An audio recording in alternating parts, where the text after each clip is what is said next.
Imagine that your patient looks fine but his BP 1 hour ago was 120/80 और अब जब आपने चेक किया है his BP is 90/60. So what's the first indicator that the patient is kind of deteriorating? That would be the vital sign, that would be his blood pressure. So vital signs को हम vital क्यों बोल रहे हैं? Because उन्हीं से हमें पता चल रहा है कि हमारी बॉडी लाइफ मेंटेन कर पा रही है, खुद को मेंटेन कर पा रही है या नहीं. यही पहला इंडिकेशन होता है. अगर पेशेंट की बॉडी थोड़ी बहुत भी डिटीरियोरेट करने वाली होती है या कर रही होती है तो उसी से हमें पता चल सकता है. आप पेशेंट के वाइटल साइंस चेक करके बता सकते हो कि पेशेंट डिटीरियोरेट कर रहा है या नहीं कर रहा है.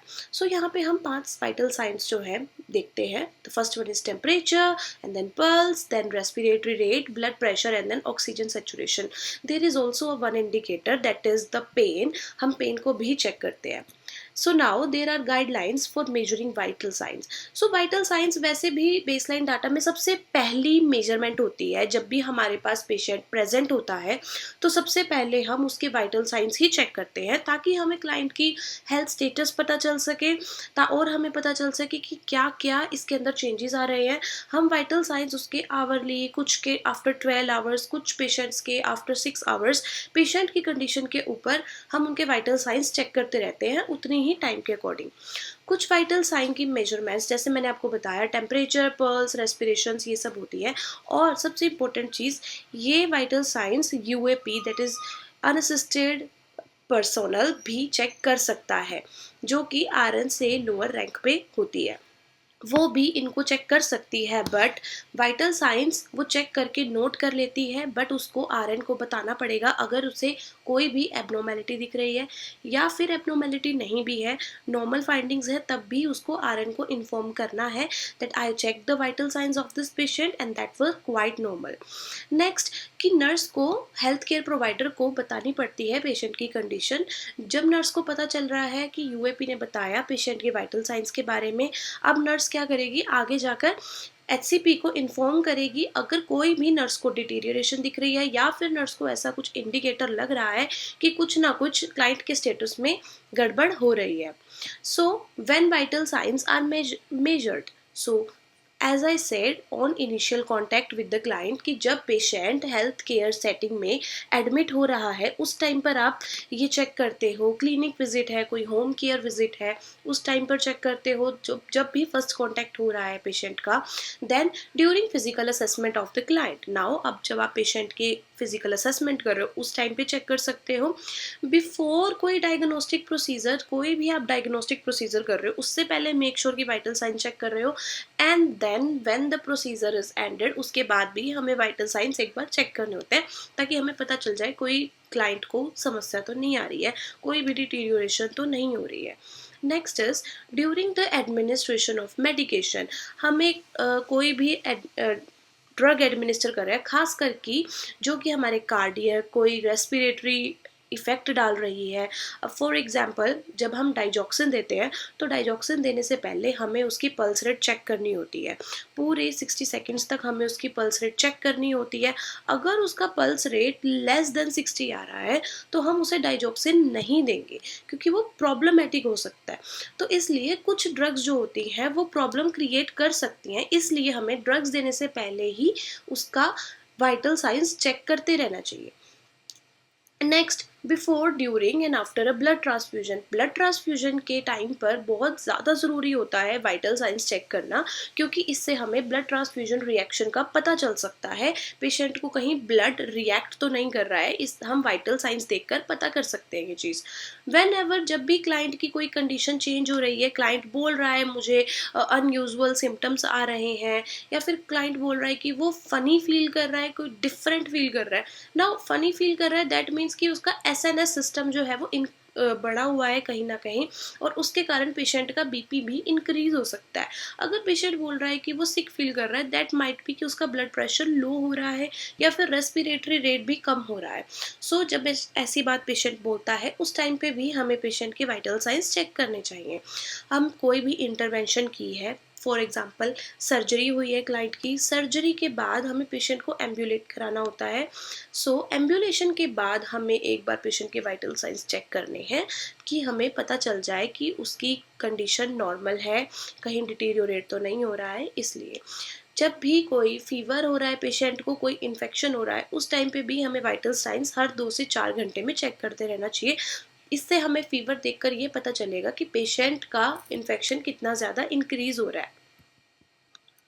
नेक्स्ट है टेम्परेचर। सो यहाँ पे हम पहले वाइटल साइन की बात कर रहे हैं, दैट इज़ हमारा टेम्परेचर।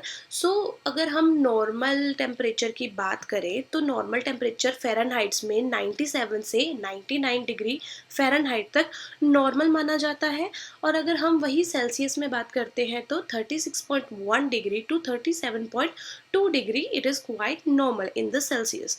नेक्स्ट, हम कब बोलेंगे कि पेशेंट को फीवर है? अगर उसका टेम्परेचर एलिवेटेड है, जो मैंने आपको रेंज बताई है उससे ज़्यादा अगर एलिवेटेड है तो हम बोल सकते हैं। आप पेशेंट को टच कर रहे हो और उस टाइम पे आपको लग रहा है कि पेशेंट वार्म फील कर रहा है, उस टाइम पे पेशेंट खुद बोल रहा है कि मुझे फीवर फील हो रहा है, या फिर पेशेंट का फ्लश्ड फेस है, आपको पेशेंट के फेस पर रेडनेस शो हो रही है, ग्लासी आई शो हो रही है, बिकॉज उस टाइम पे टीयर प्रोडक्शन होती है, और चिल्स पेशेंट शो कर रहा है, पेशेंट को चिल्स हो रही है, दैट मीन्स कि उसे फीवर हो रखा है। सो ऐसी चीज़ें होती है जो इंडिकेट कर सकती हैं।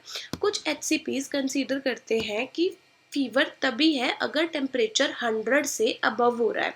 सो ऐसा कुछ HCPs कंसीडर करते हैं, बट हमें एजेंसी की गाइडलाइंस को फॉलो करना बहुत ज़रूरी है। जैसा मैंने आपको बताया कि 99 से अगर ऊपर टेम्परेचर आ रहा है तो हम उसे प्रॉब्लमेटिक कंसीडर कर सकते हैं, हमें HCP को इन्फॉर्म करना है।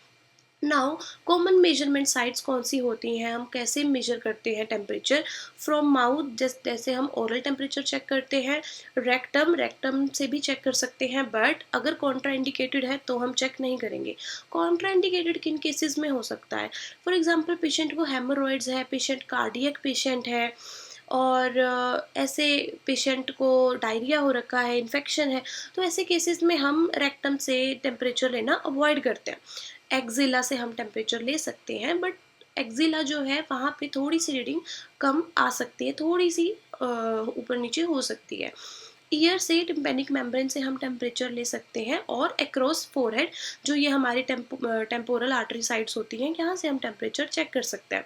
सो rectal temperatures usually 1 degree Fahrenheit above होते हैं नॉर्मल टेम्परेचर से। सो जैसे मैंने आपको बताया कि नॉर्मल टेम्परेचर फ़ारेनहाइट में 97 डिग्री है, तो रेक्टल में उसका 98 डिग्री भी आ सकता है, and that will B normal. And tympanic और एक्सिलरी टेम्परेचर्स 1 डिग्री फ़ारेनहाइट कम होते हैं। अगर रेक्टल और एक्सिलरी अगर टिम्पेनिक और एक्सिलरी 1 डिग्री फ़ारेनहाइट कम आ रहा है तो वो भी हम नॉर्मल मानेंगे। अगर 96 आ रहा है तो वो हम नॉर्मल मानेंगे then the oral temperature. Now nursing considerations, हमें कैसे कैसे कब कब टेम्परेचर में क्या क्या चीज़ें इम्प्लाई करनी चाहिए। टाइम ऑफ द डे, हम किस टाइम पर चेक कर रहे हैं, क्योंकि टेम्परेचर स्टार्टिंग में अगर हम बात करें जब पेशेंट उठता है सुबह के टाइम पर टेम्परेचर थोड़ा सा लो नॉर्मल होता है, बट जैसे जैसे दिन बढ़ता जाता है लाइक लेट आफ्टरनून में, एंड देन उसके बाद धीरे धीरे रात तक 1 से 2 डिग्रीज तक बढ़ जाता है temperature, and that is normal, ये हर एक पर्सन के साथ होता है। सो हमें time of the day consider करना है कि हम टेम्परेचर किस टाइम पर नोटिस कर रहे हैं। Next is body temperature peaks, जैसे मैंने बताया कि लेट आफ्टरनून में बॉडी टेम्परेचर इंक्रीज हो जाता है। Next is environmental temperature. Environmental temperature में हमारी बॉडी कोल्ड वेदर के अंदर टेम्परेचर उसका लोअर होता है, और अगर हम वार्म वेदर में है तो बॉडी का टेम्परेचर ऑटोमेटिकली हायर हो जाएगा। That is also quite normal. तो हमें इन चीज़ों का ध्यान रखना है जब भी हम पेशेंट का टेम्परेचर चेक करते हैं। Next is as.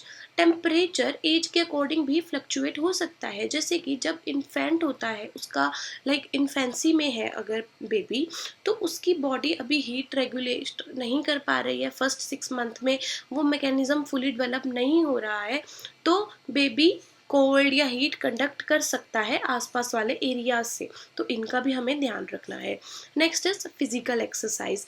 Physical exercise में जब हम एक्सरसाइज करते हैं, लार्ज मसल्स का यूज़ करते हैं, हमारी बॉडी नेचुरली हीट क्रिएट करती है और उसके कारण भी बॉडी टेम्परेचर इंक्रीज हो जाता है। मेंस्ट्रुअल साइकिल के टाइम पर भी टेम्परेचर स्लाइटली डिक्रीज होता है ओव्यूलेशन से थोड़ा सा पहले, अगर हम मेंस्ट्रुएशन साइकिल की बात करें। बट अगर नॉर्मल है ओव्यूलेशन, ओव्यूलेशन से अलग कोई और टाइम है, तो उस टाइम पर 1 डिग्री अबव रहता है। Next is stress. Emotions increase कर सकते हैं हमारे हार्मोनल सिक्रीशन को भी, और इसके कारण जब हॉर्मोन्स इंक्रीज होते हैं उसके कारण हीट प्रोडक्शन ज़्यादा हो सकती है और टेम्परेचर थोड़ा सा हाई आ सकता है। तो हमें इसका भी ध्यान रखना है, पेशेंट स्ट्रेस्ड तो नहीं है टेम्परेचर चेकिंग के टाइम पर। इलनेस की अगर हम बात करें तो पेशेंट की बॉडी में कोई भी इन्फ्लामेटरी रिस्पॉन्स चल रहा है, कोई हीलिंग चल रही है, उसके कारण भी टेम्परेचर हाई हो सकता है। अगर आप टेम्परेचर नहीं चेक कर रहे हो, इसका मतलब है कि अगर आपने कहीं ना कहीं इग्नोर किया है, it could represent a condition of hypothermia, जो कि बहुत ही ज़्यादा लाइफ थ्रेटनिंग कंडीशन है। अगर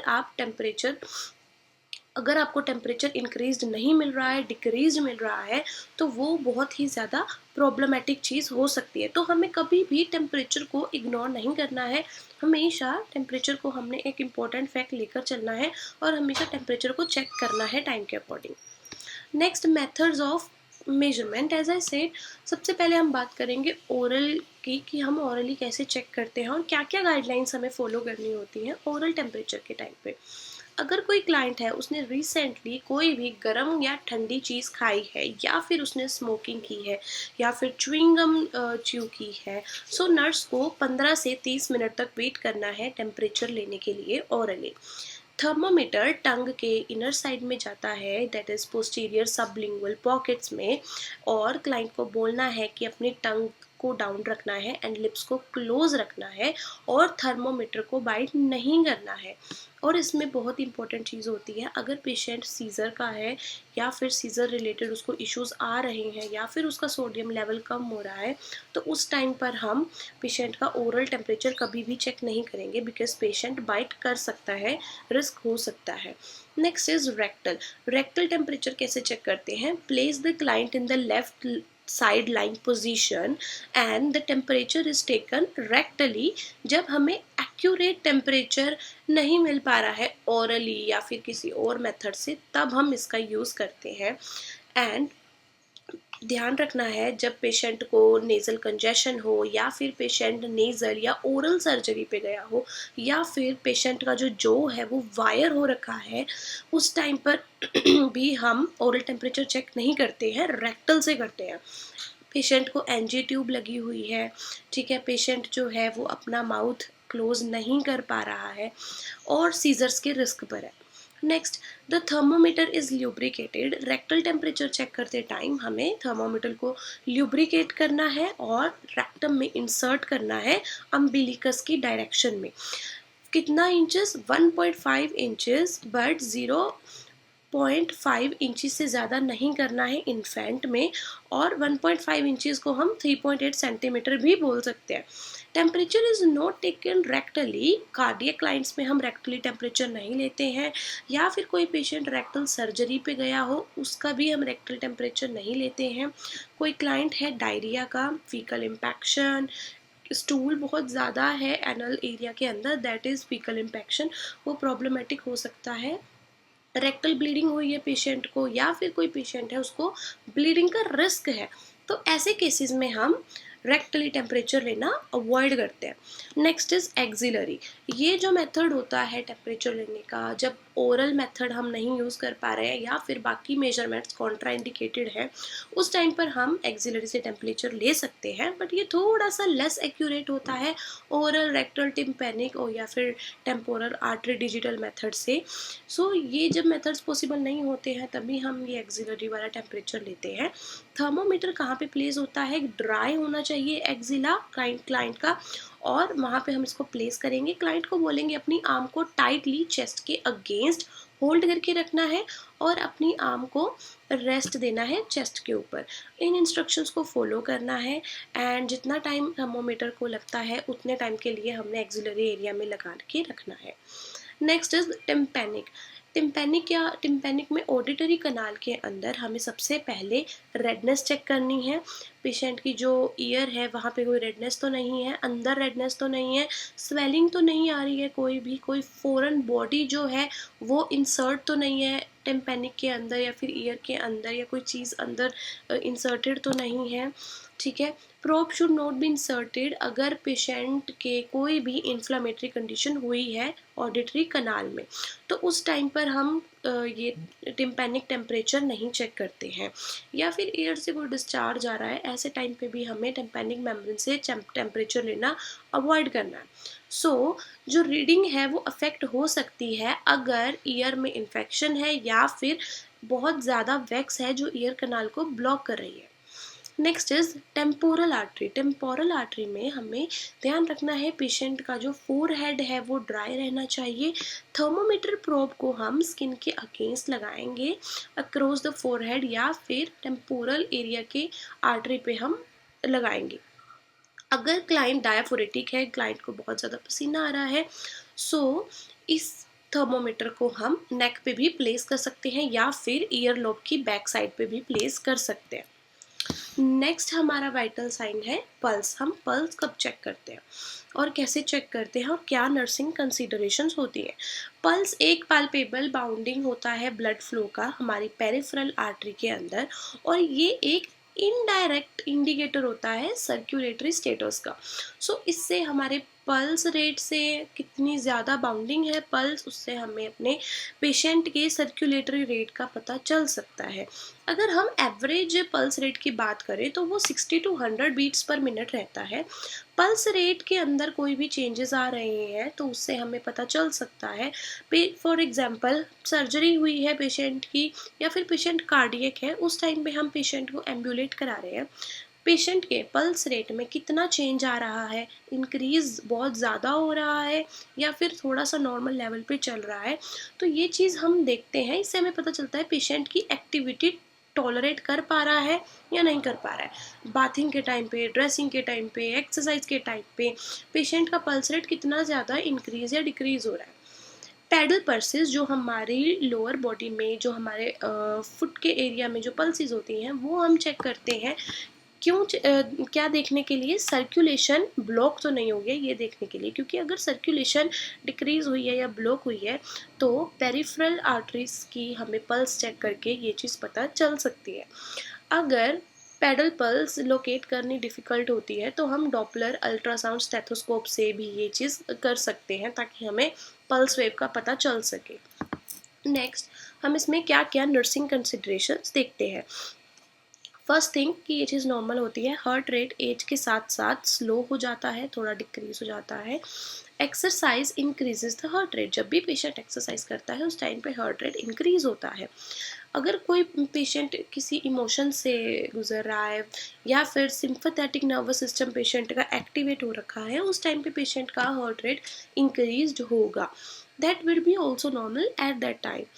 पेन के कारण हार्ट रेट इंक्रीज होता है। बॉडी टेम्परेचर अगर पेशेंट का इंक्रीज है उस टाइम पे भी हार्ट रेट इंक्रीज होगा।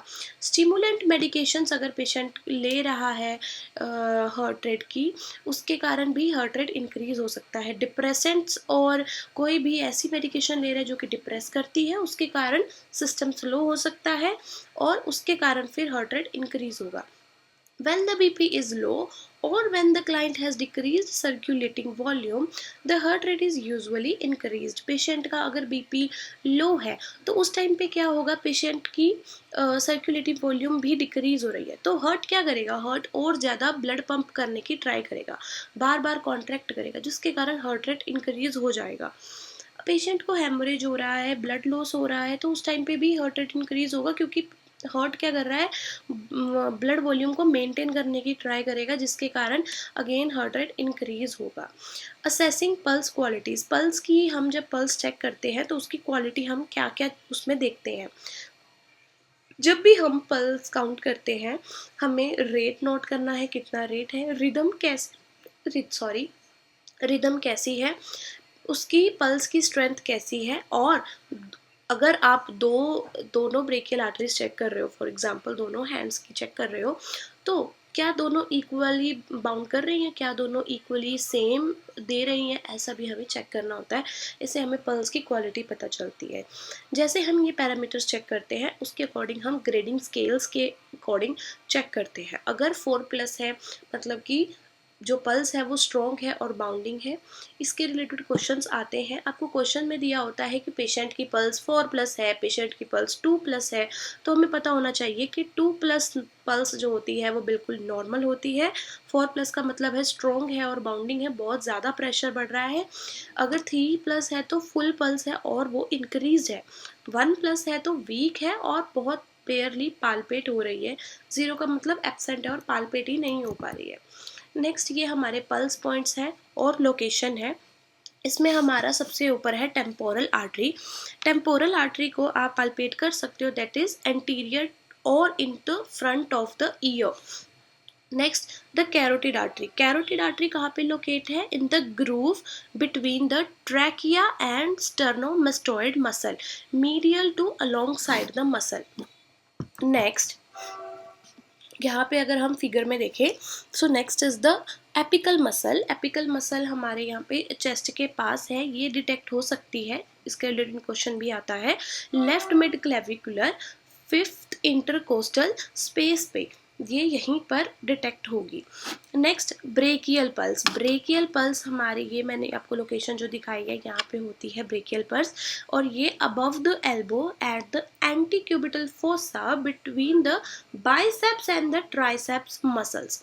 Next radial pulse. Radial pulse कहाँ पे है हमारी? Located in the groove along the radial और thumb side of the client's inner wrist. So ये inner wrist की साइड पे होगी, जहाँ पे thumb होता है उस साइड पे होगी द रेडियल पल्स, जैसे मैंने आपको बताया।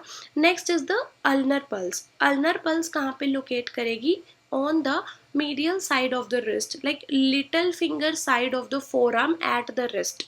जहाँ पर लिटिल फिंगर होती है फोरआर्म की, वहाँ पर ये हमारी लोकेट करती है, जो यहाँ फिगर में नहीं दी हुई है। Next is the femoral pulse. ये कहाँ पर है? इंक्विनल लिगामेंट में, मिडवे इन द सिम्फासिस प्यूबिस और एंटेरो सुपीरियर इलियक स्पाइन, जैसे मैंने आपको फिगर में दिखाया है, that is the exact location of it. The popliteal pulse is located behind the knee, ये नीज की बिहाइंड में ही हमेशा मिलेगी। And next is posterior tibial artery. Posterior tibial artery is located on the inner side of the ankle behind and below the medial malleus ankle bone. So ये आपको यहाँ पे मिलेगी। नेक्स्ट चलते हैं एपिकल पल्स के बारे में। एक इम्पोर्टेंट कंसिडरेशन है कि हमें एपिकल पल्स पूरे 1 मिनट तक काउंट करनी होती है, और जिन पेशेंट्स की रेडियल पल्स हमें इरेगुलर मिलती है या फिर कोई हार्ट कंडीशन का पेशेंट है, ऐसी चीज़ों में हमें एपिकल पल्स चेक करनी होती है पूरे 1 मिनट के लिए। या फिर आप कोई भी कार्डियक मेडिकेशन दे रहे हो पेशेंट को, जैसे कि डाइजॉक्सिन या फिर बीटा ब्लॉकर, या फिर कोई यंगर चिल्ड्रन है, 2 साल से छोटा है बच्चा, तो उस टाइम पे हमें एपिकल पल्स चेक करनी होती है फुल 1 मिनट के लिए। Now pulse deficit. Pulse deficit कब होता है और क्या होता है? इस कंडीशन में जो भी पेरिफेरल पल्स रेट होता है, जैसे आपकी रेडियल पल्स है, उसका रेट कम होगा देन द एपिकल पल्स की। एपिकल पल्स जो है वो हार्ट के बिल्कुल पास होती है, उसका रेट उतना ही होगा जितना आपका हार्ट रेट है। सो अगर रेडियल पल्स का रेट कम आ रहा है तो दैट इज़ प्रॉब्लमेटिक, कि रेडियल पल्स तक भी ब्लड अच्छे से नहीं पहुंच पा रहा है और वहाँ पे कुछ ना कुछ प्रॉब्लम आ रही है, पेशेंट डिटीरियोरेट कर रहा है। Next, a pulse deficit indicates lack of peripheral perfusion. As I said कि वहाँ पे ब्लड अच्छे से नहीं पहुँच पा रहा है और कार्डियक डिसरिथमिया की कंडीशन हो सकती है पेशेंट को। Next is one examiner technique. यहाँ वन एग्जामिनर टेक्निक में क्या होता है, पेशेंट की हम एपिकल पल्स चेक करते हैं पहले, एंड देन इमीडिएटली हम उसकी रेडियल पल्स चेक करते हैं, एंड दोनों पल्सेस का डिफरेंस चेक करते हैं कि डिफरेंस कितना आ रहा है। Next is to examiner technique. यहाँ पे साइमल्टेनियसली एक टाइम पे आप एपिकल पल्स चेक कर रहे हो और साथ ही साथ आप रेडियल पल्स भी काउंट कर रहे हो साइड बाय साइड। ये टू एग्जामिनर टेक्निक होती है।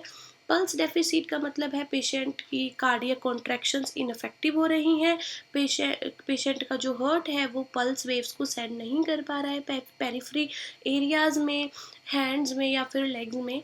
अगर पल्स रेट में कोई भी डिफरेंस आप नोट कर रहे हो तो हमें हेल्थ केयर प्रोवाइडर को उसी टाइम पर नोटिफाई करना है, that is very important. Next is the respirations. Respiration एक मैकेनिज्म है of the body that is use to exchange the gases between the atmosphere and blood, between the blood and the cells. जैसे हम normally breathe करते हैं तो हम oxygen inhale कर रहे हैं, ऑक्सीजन इनहेल कर रहे हैं, वो आपके एल्वियोलाइज के अंदर जाता है, एल्वियोलाइज के थ्रू ऑक्सीजन हमारे ब्लड को मिलती है एंड देन ब्लड के अंदर जो कार्बन डाइऑक्साइड होती है वो हमारे वापस एल्वियोलाई को देता है और हम उसे ब्रीद आउट करते हैं। That is called the exchange of gases. और ऐसे ही हमारी रेस्पिरेशन नॉर्मली होती है। रेस्पिरेटरी रेट्स भी एज के अकॉर्डिंग वेरी करते हैं। नॉर्मल एडल्ट का respiratory rate 12 to 20 breaths per minute होता है। नेक्स्ट इसमें हमें क्या क्या नर्सिंग कंसिडरेशंस करनी है। कुछ फैक्टर्स होते हैं जो कि हमारे पल्स रेट को अफेक्ट करते हैं और हमारे रेस्पिरेटरी रेट को भी अफेक्ट करते हैं। अगर पेशेंट की बॉडी में कार्बन डाइऑक्साइड का लेवल बढ़ा हुआ है तो उसके साथ साथ ऑक्सीजन का लेवल कम हो जाएगा ब्लड के अंदर और इसके कारण रेस्पिरेटरी रेट बढ़ जाएगा, बिकॉज हमारी बॉडी ऑक्सीजन डिमांड कर रही है बहुत ज़्यादा और कार्बन का लेवल बढ़ता जा रहा है। तो इसके लिए हमें बार बार हमारी बॉडी रेस्पिरेटरी रेट को इंक्रीज करेगी ताकि ऑक्सीजन का रेट बढ़ सके। नेक्स्ट हेड इंजरी या फिर इंक्रीज इंट्राक्रेनियल प्रेशर के टाइम पर क्या होता है, रेस्पिरेटरी सेंटर डिप्रेस हो जाता है ब्रेन का, जिसके कारण पेशेंट जो ब्रीदिंग करता है वो काफ़ी शैलो होती है, स्लो ब्रीदिंग होती है।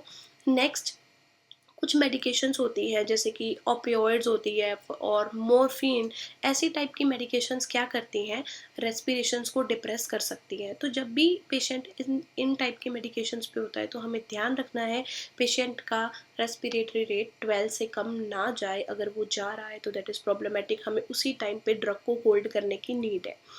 नेक्स्ट एडिशनल फैक्टर्स जो कि रेस्पिरेटरी रेट को अफेक्ट कर सकते हैं, पहला है हमारी एक्सरसाइज। कोई भी पेशेंट एक्सरसाइज करता है रेस्पिरेटरी रेट इंक्रीज होता है। पेन के टाइम पे भी, एंजाइटी में भी, स्मोकिंग से भी होता है बिकॉज ये लंग्स को इफेक्ट करती है और बॉडी पोजीशन में भी होता है। फॉर एग्जांपल अगर आप फॉलर में हो तो नॉर्मल आएगा, अगर आप सुपाइन में हो तो कहीं ना कहीं वेरी कर सकता है। असेस कैसे करते हैं, हमें पेशेंट का रेस्पिरेशंस काउंट करना है रेडियल पल्स चेक करने के बाद। क्लाइंट की रिस्ट को होल्ड करके रखना है जब हम रेस्पिरेशंस काउंट कर रहे होंगे साइड बाय साइड, या फिर हैंड को हम क्लाइंट की चेस्ट पर पोजीशन कर सकते हैं और उस टाइम पे हम रेस्पिरेशंस के साथ साथ पल्स भी चेक कर सकते हैं। Next one respiration includes both inspiration and expiration की एक रेस्पिरेटर जो साइकिल होती है उसमें इंस्पिरेशन एक्सपिरेशन दोनों होती है। हमें रेट, डेप्थ, पैटर्न और साउंड ये सारी चीज़ें असेस करनी होती हैं। रेट क्या चल रहा है, 12 या 20 के बीच में आ रहा है, कितनी डेप्थ से पेशेंट रेस्पिरेट या सांस ले पा रहा है, पेशेंट का पैटर्न कैसा है, पेशेंट का पैटर्न सेम वैसी का वैसा ही चल रहा है या फिर पैटर्न में कुछ ना कुछ फ़र्क आ रहा है, और साउंड्स कैसे हैं जो कि बहुत इंपॉर्टेंट होते हैं। अगर वीजिंग साउंड्स आपको सुनने को मिल रहा है तो कहीं ना कहीं पेशेंट अस्थमेटिक हो सकता है। अगर साउंड्स जो है वो नहीं सुन पा रहे हैं तो कहीं ना कहीं न्यूमोथोरेक्स की कंडीशन हो सकती है, तो हमें साउंड्स का पता होना चाहिए। नेक्स्ट द रेस्पिरेटरी रेट में बी काउंटेड फॉर 30 सेकेंड्स। हम रेस्पिरेटरी रेट को 30 सेकेंड्स तक काउंट करते हैं और उसे 2 से डिवाइड मल्टीप्लाई कर दोगे तो हमें उसका एग्जैक्ट रेस्पिरेटरी रेट मिल सकता है। बट अगर कोई ऐसा क्लाइंट है जो कि बहुत ज़्यादा इल है और उसकी रेस्पिरेशंस इरेगुलर है, उसमें हमें फुल 1 मिनट तक ही चेक करनी पड़ती है। So that was all about the vital signs and the respiration. Now the blood pressure is left and there are 2 to 3 more vital signs which are left, but that is all for today. So thank you.